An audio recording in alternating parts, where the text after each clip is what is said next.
देखो मंदिर आदि राम राज नहीं ला सकते। नमस्कार।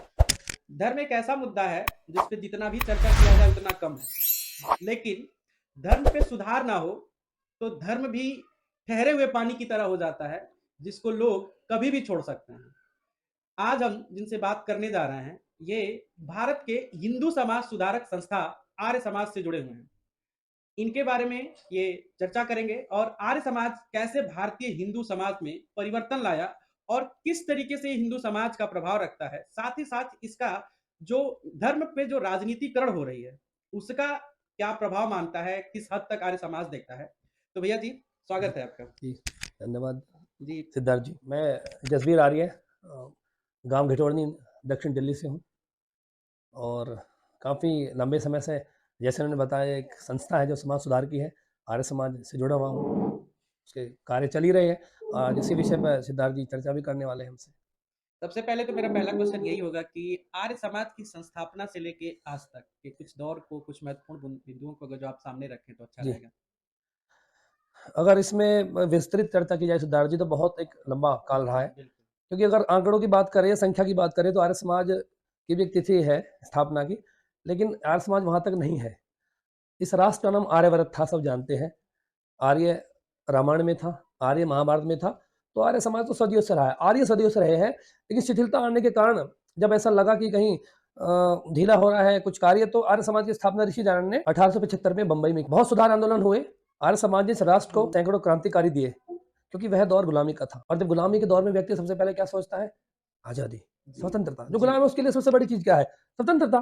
तो ऋषि दानन ने एक नारा दिया, और इतिहास में उठा लेना, वह नारा मात्र ऋषि दानन के अलावा किसी ने दिया नहीं है। प्रथम नारा ही था, स्वराज मेरा जन्मसिद्ध अधिकार है। जिसने नारा दिया, बाल गंगाधर तिलक ने, उन्होंने ये कहा कि यह स्वराज शब्द मुझे ऋषि दानंद से मिला है। तो एक बहुत बड़ी बात रही आर्य समाज की कि आर्य समाज ने शुरुआती दौर में एक राष्ट्र में एक राष्ट्र अग्नि जलाई, जो स्वतंत्रता की, और उसमें सैकड़ों क्रांतिकारी, जिसमें भगत सिंह के दादाजी अर्जुन सिंह जी उसमें रहे, भगत सिंह के पिता और भगत सिंह के भाई जगत, इस सब शामिल रहे। और इसकी बहुत लंबी श्रृंखला है। रामप्रसाद बिस्मिल, लाला लाजपत राय, जब लाहिड़ी आदि, तो बहुत लंबी श्रृंखला रही। तो बहुत इसका जो मुख्य जो योगदान रहा शुरुआती दौर में, वह रहा राष्ट्र की आजादी और आजादी दिलाई। कि जहां तक मैंने आर्य समाज के बारे में जाना है या समझा है, ये निर्गुण ब्रह्म को मानता है, सगुण ब्रह्म के अलावा। तो आप ऐसा क्या है, जरा आप इनके बारे में लेकिन बताएंगे। जो आर्य समाज का एक मुख्य ध्येय रहा है, जो आपने इस शब्द को लाया, वो रहा कि ईश्वर एक है, वह सत्ता जो इस संसार भर को चला रही है। वह एक यूनिवर्सल, जो वह सार्वभौम एक ही सत्ता है। उन्होंने ये भी जानने भी नारा दिया था कि ईश्वर एक है। तो उसके गुणों की चर्चा कब करें, और एक के बाद और भी इसमें शब्द है कि वह सर्वव्यापक भी है, कि वह सब जगह विद्यमान है। क्योंकि जितने जितने उसकी गुण बदलते रहते हैं, जितने उसके कहीं ना कहीं जाके जिस जिस दृष्टिकोण से वह अलग अलग रूप में विभक्त हो जाता है, उसके गुण बदलते रहते हैं। वह कहीं उसमें निर्गुण में भी है, कहीं सगुण। आर्य समाज ने लोगों को पूर्ण रूप से ये समझाया कि वह सत्ता जो संसार को चला रही है, वह एक ही है। वह निराकार सत्ता है, वह सर्वशक्तिमान है, वह न्यायकारी है, वह दयालु है। दयानंद सरस्वती जी को सती प्रथा उन्मूलन, बाल विवाह उन्मूलन और विधवा विवाह के लिए जाना जाता है। भारतीय समाज में बहुत से ऐसी कुरीतियां थी जिनको दूर करने में दयानंद सरस्वती जी ने बहुत बड़ा योगदान दिया है। इसीलिए भारत के सबसे महान समाज सुधारकों में से उनको एक माना जाता है। लेकिन एक पढ़ा लिखा वर्ग उनको समाज सुधारक ही नहीं, धर्म सुधारक भी मानता है। आपका क्या मानना है? ऋषि दयानंद जिस काल में इस राष्ट्र में पैदा हुए, तब धर्म बहुत दूषित हो चुका था। तो उनको इस राष्ट्र को आजाद तो कराने के लिए क्रांति की अग्नि जलानी तो थी ही, बल्कि समाज में बढ़ते हुए कुरीतियां, आडंबर, जैसा आपने भी गिनवाए, जो जितनी सारी प्रथा, इनको खत्म करने के लिए धर्म को शुद्ध करना अति आवश्यक। क्योंकि धर्म की जो परिभाषा है, वह आज तक समाज समझ ही नहीं पाया है। और इसी को न समझने के कारण दिन प्रतिदिन अधर्म बढ़ते जा रहे हैं। धर्म क्या है, ये भी आप बताइए हमारे। बहुत गंभीर विषय है। दिन रात टीवी चैनल पर चर्चाएं होती है, बड़े बड़े मठाधीश्वर, बड़े बड़े लोग धर्म पे चर्चा करते हैं। असल में क्या, जो समाज में अभी ये विचारधाराएं फैल रही है ना, ये धर्म नहीं है। लेकिन जो धर्म है वह सार्वभौमिक होता है, सर्वकालीन होता है, वह प्राणी मात्र के लिए कहता है। यानी कि धर्म कहता है, धर्म कहते हैं धारण करना। जैसे भाई सत्य बोलो, तो सत्य सिर्फ हिंदू थोड़ी बोलेगा, सत्य तो सबको बोलना चाहिए। तो सीधे जी धर्म का पालन कर रहा है। तो जो जो अच्छी वस्तु है, जो जो वस्तुएं मानव के कल्याण के लिए है, मानव छोड़ो, इस संसार में जितने भी जीव जंतु है, जिन्होंने परोपकारी जीव परमात्मा ने, उस सत्ता ने हमारे लिए बनाया है, इन सबके जो लाभ के लिए है, जो उपयोग के लिए है, जो नियम कानून है, जो शाश्वत जो नियम है इस संसार में रहने के और चलने के, धारण करने के, उनको वास्तविक में धर्म कहा गया। धर्म कभी खत्म नहीं होता, वह शाश्वत था सृष्टि के बनने से और अंततः रहेगा। इसलिए सनातन को धर्म कहा गया, क्योंकि सनातन का अर्थ भी यह है, जो हमेशा से सा था, है और हमेशा रहेगा। वास्तव में वही धर्म है।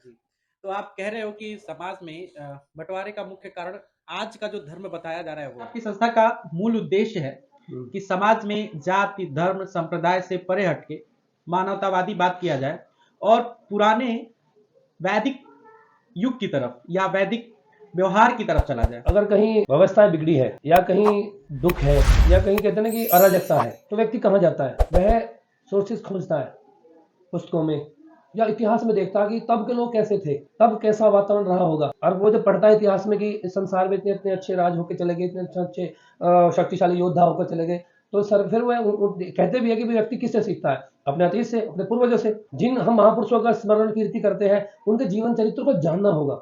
जब हम ऐसा जानेंगे तो हमें पता लगेगा संसार में जितने भी समृद्धशाली राष्ट्र हुए, जितने समृद्ध राजा हुए, आदर्श पुरुष हुए, वह वैदिक संस्कृति के द्वारा हुए हैं, वह वेद के सिद्धांतों को जानकर हुए हैं। इसलिए हम नारा देते हैं और हम मात्र मौखिक नहीं देते, उसको करने के लिए निरंतर धरातल में कार्य भी कर रहे हैं। जब वेद आदि सिद्धांतों को पढ़ लो, अगर आपको लगे कि हाँ यह चीज ठीक है तो ध्यान कर लो। और इसीलिए वेद की हम इशारा करते हैं कि वेद में हर शब्द का प्रमाण सहित अर्थ है। वह प्रमाण देता है कि जाति किसे कहते हैं, मानव किसे कहते हैं, धर्म किसे कहते हैं, समाज किसे कहते हैं, परिवार किसे कहते हैं, पिता किसे कहते हैं, पुत्र किसे कहते हैं, आपस में परस्पर रिश्ते होते हैं, इनका व्यतीत करने का तरीका कैसा है। जब व्यक्ति इन चीजों को जान लेगा तो पुनः वो सुखी उठेगा। और सबका अब बताइए, अब सीधी सी बात है, इस संसार में छोटा सा जीव भी क्या दुखी होना चाहता है? कोई दुख नहीं चाहता। हर जीव सिर्फ सुख की तलाश में घूम रहा है सुबह से शाम। यही तो मूल है। और हम तो कह रहे हैं कि सुख का मूल धर्म। आचार्य चाणक्य ने भी कहा है, शास्त्रों को पढ़ लेना, कि सुखस्य मूलम धर्म, सुख का मूल क्या है? धर्म। लेकिन आजकल का जो सिस्टम चल रहा है, जो ये मैंने अभी कहा था, मत पंथ मजहब संप्रदाय, इसको आप धर्म मान के सुख ढूंढोगे तो भूल जाओ जी, निरंतर दुख मिलेगा और दुख बढ़ता रहेगा और बढ़ता रहा भी है। अगर गीता को मैं कोट करूं या गीता से मैं कुछ बातें निकालूं, तो गीता में भी कर्म को ही धर्म की प्रधानता मानी गई है। अर्थात अगर आप पिता है तो पिता होने का धर्म है आपका, अगर पुत्र है तो पुत्र होने का धर्म है। इस विचारधारा पे आपकी संस्था की क्या विचारधारा है? सीधी सी बात है, कर्म प्रधान होता है। कर्म शब्द ही करने का है। भाई कर्म नहीं करोगे तो फिर काहे का कर्म? तो लेकिन अर्थ यह है कि कर्म भी क्या? कर्म तो व्यक्ति चोरी कर रहा है, वह भी कर्म है। कोई व्यक्ति हत्या कर रहा है, वह भी कर्म है। या कोई व्यक्ति जीवों की हत्या कर रहा है, जो परोपकारी जीव है, तो वो भी कर्म ही। अर्थ है कि धर्म अनुसार कर्म। जब धर्म अनुसार कर्म होगा, जो आपने बताया पिता का धर्म, तो पिता का धर्म यह है कि जो पिता के जो कर्म कार्य बताए गए धर्म अनुसार उनको धारण करे। जब पिता ऐसे कर्म धारण करेगा तो पुत्र के प्रति उन सिद्धांतों को लागू करेगा। और उसी तरह से आपने बोला पुत्र का भी धर्म है, तो पुत्र का धर्म का अर्थ है कि धर्म अनुसार कर्म। समाज ने अभी सिर्फ धर्म को छोड़ दिया, कर्म कांडों को करने लगा। आजकल के जो युवा है वो मोबाइल गेम और टीवी चकाचौंध की दुनिया में व्यस्त होते हैं। तो मेरा एक प्रश्न आता है कि बच्चों को अच्छे संस्कार का, जो आजकल लोग कहते हैं कि अच्छे संस्कार दिया जाए, और लोग आजकल के जो नए माता पिता बन रहे हैं, हमारी जनरेशन के, आपकी जनरेशन के, ये लोग बच्चों को वो सारी सुख सुविधाएं प्रदान करने की कोशिश करते हैं, लेकिन जो कहते हैं कि एक उचित कल्चर, एक उचित संस्कार जिससे समाज सभ्य बने, इसके लिए आपका संस्था कुछ ऐसे सिद्धांतों को प्रतिपादित की है क्या कि ये गुण होने चाहिए? समाज बनता किससे? परिवार से। परिवार में उत्पन्न होने वाली संतानें ही समाज का निर्माण करती है। उसका एक कारण भी है, क्योंकि मान लो छोटा बालक है, उसको संस्कार क्या है बता नहीं सकते हम, पर संस्कार दिखा सकते हैं। तो हम उनको दिखाने के लिए घर में ऐसे ऐसे उत्सव या जादी या और प्रवचन आदि, जिनसे वो देखे भी ऐसा भी होता है, उनके अंदर फूटते हैं। क्योंकि आपने ठीक बोला, ये बड़ा आज भयंकर स्थिति है। आज माँ बाप चाहते तो है कि उसके बालक सभ्य बने, सुरक्षित रहे। वह क्या करते हैं, बड़ा बड़ा मकान बना देंगे, बड़ी बड़ी दीवारें खड़ी कर देंगे और एक अच्छा सा मोबाइल फोन देंगे बच्चे को, बेटा जा कमरे में लेट जा, और सोचते बालक सुरक्षित हो गया। लेकिन पता लगता है एक दिन बालक ने कल को आत्महत्या कर ली। हो रहा है, एक दिन देखते हैं बालक कर लेते हैं उसका, क्योंकि आजकल अपनापन खत्म है।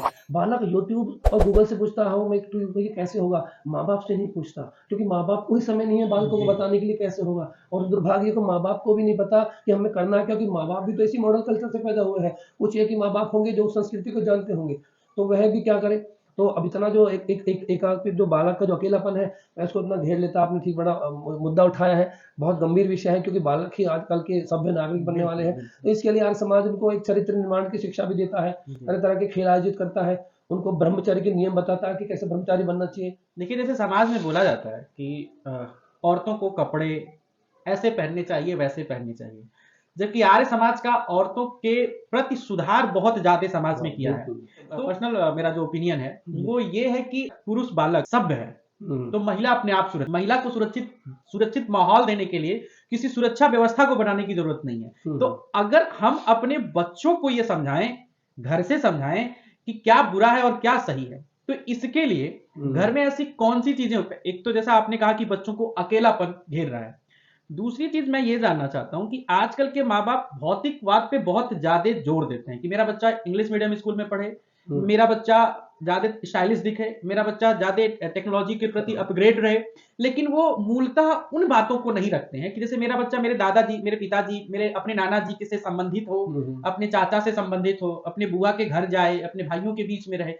तो इसके पीछे का मूल कारण भौतिकतावाद का तो प्रश्न काफी है, क्योंकि जो कंपटीशन एक होड़ सी लग गई है कि कहीं मेरा बालक पीछे ना रहे। मूल कारण क्या है कि सब एक ही दौड़ में सब लगे हुए हैं कि बालक डॉक्टर बन जाए, इंजीनियर बन जाए, या जज बन जाए, वकील बन जाए। वह उस उद्देश्य में चल रहे कि पहले ये एक अच्छा मानव बन जाए, क्योंकि अगर वह मानवीय गुणों को धारण नहीं कर पाएगा तो उन सिद्धांतों को भी कब तक धारण करेगा। डॉक्टर बन भी गया तो किडनी चोर, जज बन गया तो न्याय चोर, और इंजीनियर बन गया तो आजकल पुल आदि गिरी रहे हैं। बिल्कुल बिल्कुल। तो हमारी वो धुरी है।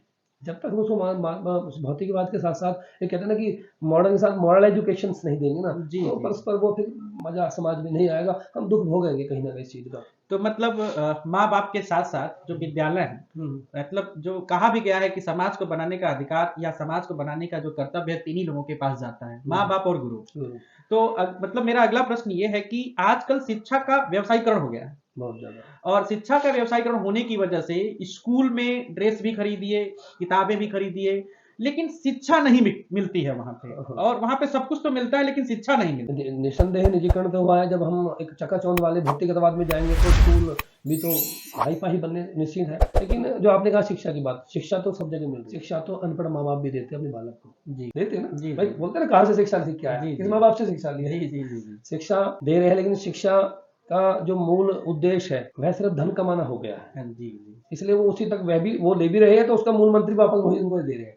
आर्य समाज विद्या देता है, शिक्षा नहीं देता। अभी अगर हम अभी स्तर पर देखें तो हम पूरे राष्ट्र में 2 दिन के सेमिनार लगाते हैं, सैटरडे संडे के, हर वीक के लगते हैं पूरे देश में जी। इसमें 16 साल से लेकर 50 साल तक के पुरुष स्त्रियों का अलग होता, बैठ सकते हैं। आजकल मतलब भारत में बहुत उत्साह है राम मंदिर को लेकर, तो राम मंदिर का प्रभाव कितना समाज पे पड़ेगा? देखो, मंदिर आदि राम राज नहीं ला सकते। अगर हम राम की बात करें तो खाली राम का जो स्थापना है या शाम की विचारधारा है वो मंदिरों से स्थापित से नहीं बढ़ने वाली, सीधी सी बात है।